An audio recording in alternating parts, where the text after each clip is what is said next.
देख रहे हैं हकीकत क्या है। मैं हूं आपके साथ प्रिया सिंह सोमवंशी। राहुल गांधी को आखिर ये कैसे पता है कि नरेंद्र मोदी को 180 सीटें ही आ रही हैं? अखिलेश यादव ये कैसे जानते हैं कि नरेंद्र मोदी 140 सीटें ही पा रहे हैं? खरगे को ये कैसे पता है कि मोदी 200 के अंदर आ रहे हैं? ममता बनर्जी को कैसे पता कि मोदी 195 तक ही जा रहे हैं? अरविंद केजरीवाल को ये कैसे पता कि मोदी 230 से आगे नहीं बढ़ पा रहे हैं? अब मोदी विरोधी 24 वाला जो कैलकुलेशन लेकर आए हैं, क्या वो सिर्फ अटकलबाजी है, ग्राउंड रियलिटी नहीं? 4 राउंड्स में बीजेपी खुद को 270 प्लस बता रही है। तो अगर नरेंद्र मोदी का कैलकुलेशन ठीक है, सही है, तो सवाल ये नहीं है कि मोदी को कितनी सीटें आ रही हैं, सवाल ये है कि राहुल को कितनी सीटें आ रही हैं, केजरीवाल कितने सीटें पा रहे हैं, अखिलेश यूपी की 80 में से कितनी सीटें ला पाएंगे, ममता कितनी सीटों पर आ रही हैं? इन सवालों का जवाब कोई भी नहीं दे रहा। हर कोई मोदी की सीटें ही गिना रहा है। अब राहुल की सीटें अगर 100 से ऊपर नहीं जाएंगी तो फिर साफ है मोदी की ही सीटें बढ़ेंगी, नरेंद्र मोदी ही 400 पार पहुंचेंगे। और ये कैसे हो रहा है, कैसे होने वाला है, ये रिपोर्ट के जरिए आप खुद ही समझिए। 4 जून 2024 ड्रामा होगा, ड्रामा होगा, ड्रामा होगा, देखना। 4 जून को ड्रामा होगा, देखना।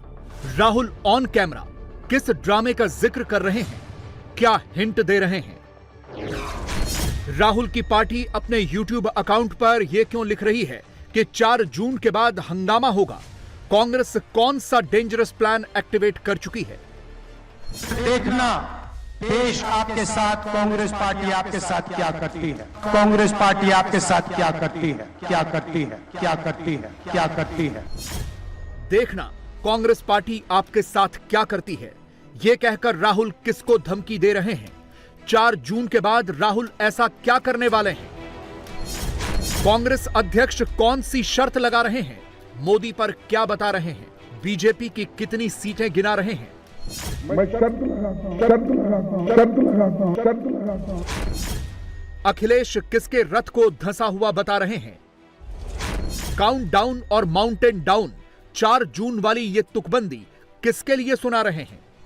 उनका काउंटडाउन के साथ साथ माउंटेन डाउन भी शुरू हो गया है। रथ फंस नहीं गया है, धंस गया है, धंस गया है, धंस गया है।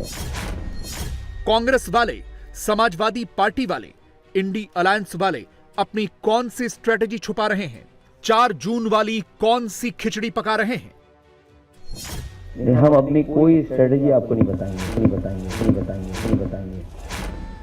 और इन सब के बीच 4 जून से पहले 4 चरणों को लेकर मोदी क्या बता रहे हैं? अमित शाह कौन सा नया नंबर घुमा रहे हैं? योगी किस सुनामी की ओर इशारा कर रहे हैं? नड्डा कौन सा फिगर लेकर पब्लिक के बीच जा रहे हैं? वो जानते हैं कि इंडी गठबंधन का जो मुख्य दल है कांग्रेस, वो कांग्रेस इतनी बुरी तरह हार रही है, इतनी बुरी तरह हार रही है कि उनके लिए मान्य विपक्ष बनना भी मुश्किल है। और 4 चरण के जो चुनाव हुए हैं, इन चारों चरण में इनको चारों तरफ से चित्त कर दिया है जनता ने। क्या 4 चरणों के बाद एनडीए बनाम इंडी की 24 वाली फाइट सच में बहुत टाइट हो गई है? वोटर्स की राइट चॉइस मोदी है या राहुल? सबके अपने अपने क्लेम हैं, अपने अपने नंबर गेम हैं, मगर सबसे सटीक अनुमान, सबसे सटीक कैलकुलेशन किसका है? इंडी का या फिर एनडीए का? 4 चरणों की वोटिंग के बाद हर हफ्ते 2 हफ्ते में कैमरा सेटअप लगता है, बस लोकेशन बदलती रहती है। एक चेहरा यानी अखिलेश यादव कांस्टेंट रहते हैं, बाकी चेहरे बदलते रहते हैं। अप्रैल के महीने में अखिलेश और राहुल गाजियाबाद में गाजे बाजे के साथ प्रेस कॉन्फ्रेंस करने आए। बुधवार को लखनऊ में अखिलेश और खड़गे ने मोर्चा संभाला और गुरुवार को अखिलेश और केजरीवाल लाइट कैमरा एक्शन करेंगे।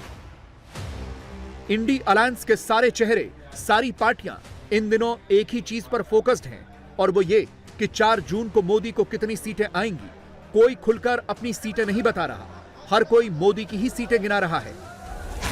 खड़गे कैमरे पर अपनी खुद की रिपोर्ट लेकर आ गए, इंडी को आगे कर दिया, एनडीए को पीछे खिसका दिया। 4 चरणों में हार के डर से घबरा गए मोदी। 4 जून को आ गए मोदी के विरोधी। कांग्रेस की टाइमलाइन पर एक्सक्लेमेशन मार्क के साथ ऐसे ऐसे शब्द छप गए। कैमरे पर क्या कहना है, मोदी को कितने नंबर देने हैं, इंडी को कितना आगे करना है, ऑन कैमरा पीछे से आकर खड़गे को पूरी ब्रीफिंग दी गई। इसके बाद कांग्रेस अध्यक्ष ने अपने मन को भाने वाली वही मोदी विरोधी स्क्रिप्ट पढ़ दी। 4 चरण के चुनाव पूरा हो चुके हैं। इंडिया गठबंधन मजबूत स्थिति में है। हिंदुस्तान की जनता ने मोदी जी की विदाई तय कर दी है। पूरे देश का माहौल देखकर मैं विश्वास के साथ कह सकता हूं, 4 जून को इंडिया गठबंधन नई सरकार बनाने जा रही है। हमें ऐसा है, रिपोर्ट्स आए हैं कि गठबंधन आगे है और बीजेपी पीछे है। मोदी जी 400 पार पहले से बोलते आ रहे हैं। गनीमत है, हम खुशकिस्मत है, वो 600 पार बोले नहीं, क्योंकि हमारी जो पार्लियामेंट की संख्या है 543 है, 543। तो इसीलिए मैं उनको धन्यवाद देता हूं, कम से कम वो 600 पार नहीं बोले। दूसरी चीज, मैं शर्त लगाता हूं, अगर वो 400 पार 200 पार नहीं कर सकते, 200 पार नहीं कर सकते। हमारे गठबंधन को, बीजेपी को सत्ता में आने के लिए, रोकने के लिए जितने नंबर होना, उससे ज्यादा नंबर हमारे पास आएंगे। खड़गे ने जैसे ही मोदी का नंबर बताया, अखिलेश ने हां में हां मिलाया। प्रेस कॉन्फ्रेंस में मोदी का एक दूसरा ही नंबर बताया। अखिलेश ने जो फोटो पोस्ट की, उसके ऊपर कैप्शन में इंडी की जीत, देश की जीत वाली स्क्रिप्ट लिखी। इसके बाद वो जहां जहां गए, हर जगह एक ही चीज रिपीट की। नंबर 1, बीजेपी का रथ धंस गया है। नंबर 2, जो कहते थे 400 पार, उनकी होगी 400 हार। और नंबर 3, 140 सीटों पर पहुंचने वाली है बीजेपी। ये इंडी अलायंस की प्रेस कॉन्फ्रेंस कम, मोदी के खिलाफ एस्ट्रोलॉजी वाला शो ज्यादा लग रहा था, जिसमें सिर्फ हवाई दावे ही किए जा रहे थे, अपने मन मुताबिक नंबर ही दिए जा रहे थे। चौथे चरण का चुनाव खत्म हो गया है। भारतीय जनता पार्टी का झूठ जितना पहाड़ चढ़ना था, पहाड़ चढ़ चुका है। चोटी से अब उतरना शुरू हो गया है, अब लुढ़कना शुरू हो गया है। उनका काउंटडाउन के साथ साथ माउंटेन डाउन भी शुरू हो गया है। जन समर्थन इंडिया गठबंधन के लिए जनता में दिखाई दे रहा है। आने वाले समय में 140 करोड़ की जनता भारतीय जनता पार्टी को 140 सीटों के लिए भी तरसा देगी। भारतीय जनता पार्टी का रथ फंस नहीं गया है, धंस गया है। अब अखिलेश का ये फ्रेम गौर से देखिए, चेहरे पर मुस्कान, हाथों से इशारा। जानते हैं अखिलेश के इस इशारे से पहले क्या सवाल पूछा गया था? अखिलेश से पूछा गया था कि क्या समाजवादी पार्टी रायबरेली से राहुल को जिताकर फ्यूचर पीएम दिल्ली भेजने वाली है, और क्या अखिलेश सच में 80 में से 79 सीटें जीतने वाले हैं? अखिलेश ने इसका जवाब नहीं दिया। हम अपनी कोई स्ट्रैटेजी आपको नहीं बताएंगे, यह कहकर अखिलेश ने मामला रफा दफा कर दिया। नहीं, हम अपनी कोई स्ट्रेटजी आपको नहीं बताएंगे।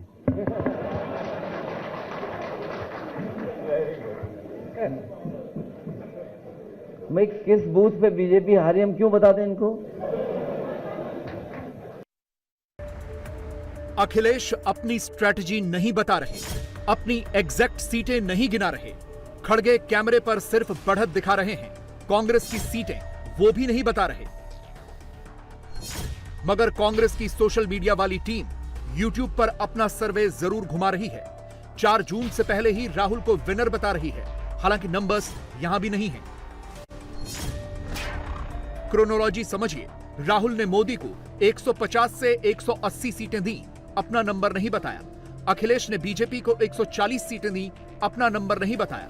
खड़गे ने बीजेपी को 200 के अंदर समेटा, नहीं दिया कांग्रेस का डेटा। सिर्फ ममता बनर्जी हैं जिन्होंने बीजेपी को 195 से 200 सीटें मिलने की भविष्यवाणी की है। इंडी अलायंस को 295 से 315 सीटों तक पहुंचा रही हैं। मगर जब मोदी विरोधियों के नंबर सी एक दूसरे से मैच नहीं करेंगे तो वो मोदी को 24 में कैसे कैच कर सकेंगे, कैसे रोक सकेंगे? क्योंकि बीजेपी के तमाम बड़े नेताओं का क्लेम तो यही है कि विरोधियों को भनक भी नहीं है। 4 राउंड की वोटिंग के बाद बाकी के 3 राउंड्स में भी मोदी नाम की ही लहर है, मोदी की ही सुनामी है। लोकसभा चुनाव का 4 चरण संपन्न हो चुके हैं। पूरे देश के अंदर मोदी जी की जो लहर है वह एक सुनामी बनकर के सामने आ चुकी है। कांग्रेस नेतृत्व का इंडी गठबंधन पूरी तरह इसकी हवा निकल चुकी है। इनकी नकारात्मक राजनीति को जनता ने पूरी तरह खारिज किया है। भारत का जागरूक मतदाता 2014 में कांग्रेस से पिंड छुड़ा चुका है। अब कांग्रेस कभी पुनः देश के अंदर सत्ता में नहीं आ सकती है। आने वाले चरणों में भी जो शेष 3 चरण हैं, इनमें यूपी के अंदर भी और देश के अंदर भी जनता जनार्दन पूरी तरह खारिज करेगी। औरंगजेब की आत्मा घुस चुकी है इंडी गठबंधन के अंदर। इस इंडी गठबंधन को जो भारत की बर्बादी की कहानी लिखने की बात करता है और उस प्रकार के दस्तावेज अपने घोषणा पत्र के माध्यम से प्रस्तुत करता है, इनको एक सिरे से खारिज करना चाहिए। उत्तर प्रदेश में कांग्रेस हो या समाजवादी पार्टी 2014, 2017, 2019, 2022 इन सभी चुनाव में मोदी जी के नेतृत्व में जनता जनार्दन ने मोदी जी को अपना पूरा समर्थन दिया, अपना आशीर्वाद दिया। 2024 में पूरे भारत में एक ही लहर है और वह है फिर एक बार मोदी सरकार का, अब की बार 400 पार का। योगी आदित्यनाथ देश में मोदी नाम की सुनामी की बात करते हैं। कांग्रेस सत्ता में आ ही नहीं सकती, ये डंके की चोट पर कहते हैं। तो सुनामी का जवाब देने के लिए राहुल ये लिखकर बैठ जाते हैं कि देश के कोने कोने में इंडी की आंधी चल रही है। 4 जून के बाद मोदी प्रधानमंत्री नहीं बनने वाले हैं। और फिर जब वो मंच पर पहुंचते हैं तो पहले माहौल बनाते हैं, वोटर्स को लुभाते हैं और फिर मौका मिलते ही खुल्लम खुल्ला धमकाते हैं। और कांग्रेस की ओर से यह धमकी कैसे दी जाती है, इसका एक सैंपल उसके YouTube अकाउंट का यह कैप्शन है। दूसरा सैंपल राहुल का डायलॉग है। 4 जून 2024 इंडिया गठबंधन की सरकार बनेगी। उसके एकदम बाद ड्रामा होगा, देखना। बीजेपी के बड़े बड़े नेता कहते हैं अगर वो चुनाव जीतेंगे तो इस किताब को वो फाड़ के फेंक देंगे। भाइयों और बहनों, मैं बीजेपी के हर कार्यकर्ता से कहना चाहता हूं, हर नेता से कहना चाहता हूं, बीजेपी छोड़ो, नरेंद्र मोदी छोड़ो, दुनिया की कोई भी शक्ति इस किताब को नहीं छू सकती है। इसको अगर आपने फाड़ने की कोशिश की तो फिर देखना देश आपके साथ, कांग्रेस पार्टी आपके साथ क्या करती है। मोदी विरोधी टोली एक तरफ प्रधानमंत्री को धमकी दे रही है, मगर दूसरी तरफ ऐसा करके खुद ही अपने जाल में फंसती जा रही है। विपक्षी खेमे में बैक टू बैक गलतियां और कॉमेडी ऑफ एरर्स देखने को मिल रही हैं। आज हम इसके 2 और सैंपल आपको दिखाएंगे, एक राहुल का, दूसरा प्रियंका का। जो भी दिया है इसने दिया है। आपको धन्यवाद करते हुए और अब खड़गे की यह तस्वीर गौर से देखिए। प्रेस कॉन्फ्रेंस में स्पीच खत्म करने से ठीक पहले पीछे से आए एक शख्स ने उन्हें याद दिलाया कि आपको कुछ और भी कहना है। जानते हैं वो क्या था? 24 के बाकी बचे 3 राउंड के लिए कांग्रेस पार्टी मोदी के 5 किलो राशन की जगह 10 किलो राशन वाला पोस्टर लेकर आई है। कांग्रेस के हर नेता की टाइमलाइन पर यही 4 जून के बाद 10 किलो राशन वाली लाइन है।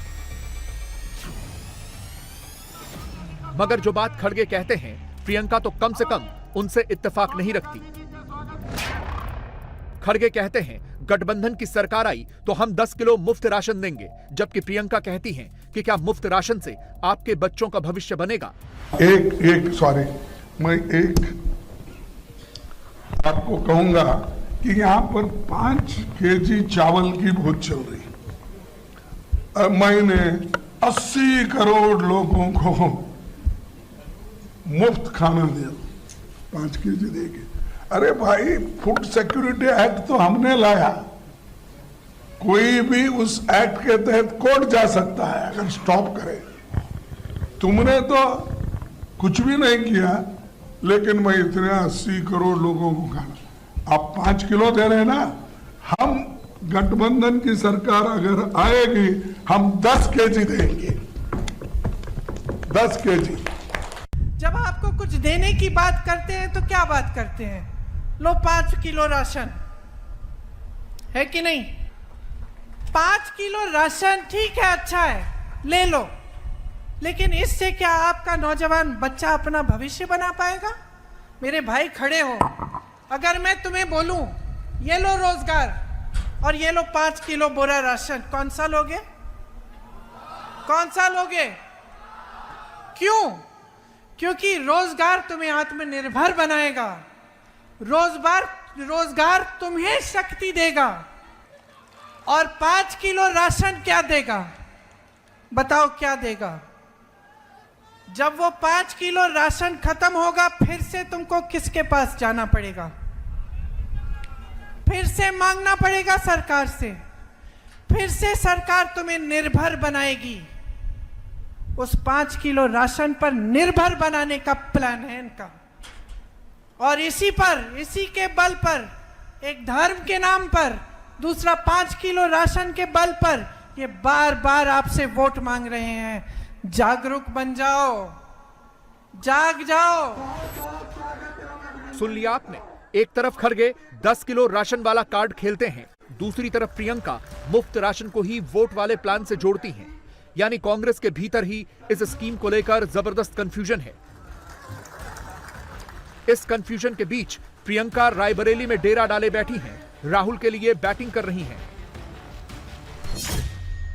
रायबरेली वालों से कह रही हैं, सोच लो, मेरे भैया जैसा नेता नहीं मिलेगा। प्रियंका हंसी मजाक भी कर रही हैं, राहुल को प्रमोट भी कर रही हैं और उसी बीच में मोदी को भी ताना मार रही हैं। राहुल गांधी जी, आपके प्रति उनके दिल में श्रद्धा है, सम्मान है, वो आपके लिए दिन रात एक करके दिखाएंगे। भाई है मेरे, तो मैं खुद बोल रही हूं, बहुत नेक इंसान है। वो सच्चाई इतनी बोलते हैं कि कभी कभी गुस्सा चढ़ जाता है। कभी कभी मैं भी कहती हूँ, भाई इतना सच बोलने की क्या जरूरत है? मेरा मुंह देखते ही कह देते हैं मोटी हो रही है। तो चुप रहो। तो आपके समर्थन के साथ मेरे भाई राहुल गांधी जी भी ये काम आगे बढ़ाएंगे। आपने उनके बारे में सुना होगा, 4000 किलोमीटर की पैदल यात्रा की उन्होंने पिछले साल, सिर्फ आपके बीच आने के लिए, देश की समस्याओं को समझने के लिए। आपको ऐसा नेता देश भर में नहीं मिलेगा। आज हमारे प्रधानमंत्री सबसे बड़े पद पे आसीन हैं, मंच से उतरकर आपसे नमस्ते करने नहीं आएंगे। आपने उनको देखा है, हमेशा स्वच्छ साफ, क्या कुर्ते पहनते हैं, हाँ? 3 बार कपड़े, हम महिलाएं नहीं कपड़े इतनी बदलती, हम तो सुबह से शाम तक इसी में चलते हैं। अंत में आखिरी मीटिंग में पहुंच जाते हैं, रात को तो थकावट सारी, धूल मिट्टी। मोदी जी तो आपके बीच ही नहीं आते हैं। प्रियंका गांधी राहुल गांधी को लाखों में एक बताती हैं, बताएंगी भी उनके भाई जो हैं। मगर राहुल इन दिनों अति उत्साह में लगातार गलतियां किए जा रहे हैं। कभी खटाखट हर महीने 8,500 रुपए बांटने की बात कर रहे हैं, तो कभी खटाखट हर महीने 1 लाख बांटने वाले स्क्रिप्ट पढ़ रहे हैं। 4 जुलाई 8,500 रुपए, 4 अगस्त 8,500 रुपए, 4 सितंबर 8,500 रुपए, 4 अक्टूबर 8,500, नवंबर 8,500, दिसंबर 8,500। 1 लाख रुपए, 1 लाख रुपए, 1 लाख रुपए, 1 लाख रुपए हिंदुस्तान के सबसे गरीब महिलाओं के बैंक अकाउंट के अंदर हर महीने हर महीने हर महीने हर महीने हर महीने टकाटक टकाटक टकाटक टकाटक टक।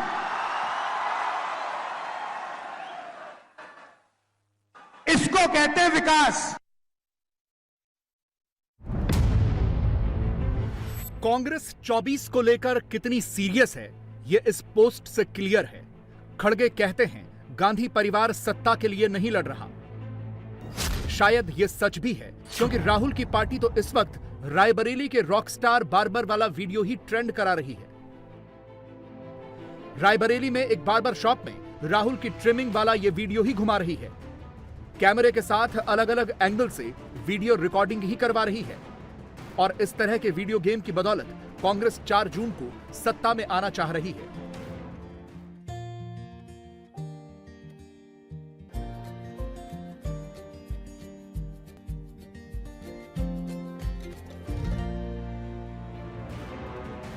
कुछ घंटों पहले कांग्रेस पार्टी ने राहुल और सोनिया गांधी का एक और वीडियो अपलोड करके ट्रेंड कराया था। पूरे वीडियो में इसी बात का जिक्र था कि रायबरेली में गांधी परिवार ने क्या क्या किया। राजीव गांधी ने रायबरेली के लोगों का दिल कैसे जीता, सोनिया गांधी ने किसका काम किया और अब राहुल का रायबरेली वाला प्लान क्या है। वीडियो रिकॉर्ड अच्छा हुआ, शूट भी अच्छा हुआ, मगर इस एल्बम को 24 घंटे तक अपलोड होने के बावजूद 50,000 व्यूज भी नहीं मिले हैं। और इस एल्बम का जिक्र करते हुए बाकी कसर मोदी ने पूरी कर दी, कांग्रेस पर ऐसी बात कह दी।